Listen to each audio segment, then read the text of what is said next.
ஸ்டாலின் அவர்களே, கூட்டணி தானாக அமைய வேண்டும், கனி தானாக பழுக்க வேண்டும், அப்பதான் சுவையாக இருக்கும். அதுபோல அனைத்து இந்திய அண்ணா திராவிட முன்னேற்ற கழகம் தானாக கூட்டணி அமைக்கப்பட்டிருக்கிறது. புகைய ஆரம்பிச்சிட்டது திமுக காங்கிரஸ் கூட்டணியில. அது நிலைக்குமா நிலைக்காது என்று தெரியல. ஸ்டாலின் தலைமையில இருக்கின்ற கூட்டணி ஆட்டம் கண்டு போச்சு. திரு ஸ்டாலின் என்ன சொன்னார்? முதல் எடப்பாடி பழனிசாமி கடையை திறந்து வச்சு கூவி கூவி அழைக்கிறார்.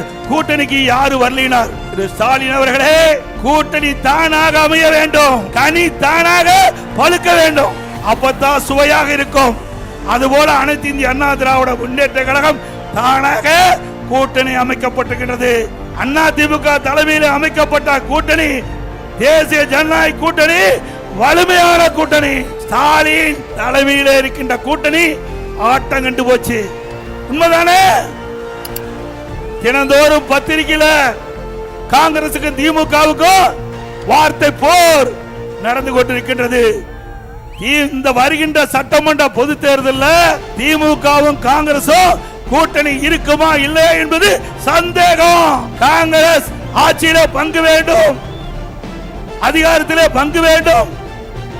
கூட்டணி அமைத்திருக்கின்றோம், கூட்டணி மூலமாக வெற்றி பெற்று எங்களை மதிக்கவில்லை என்று குரல் கொடுக்க ஆரம்பித்து விட்டார்கள்.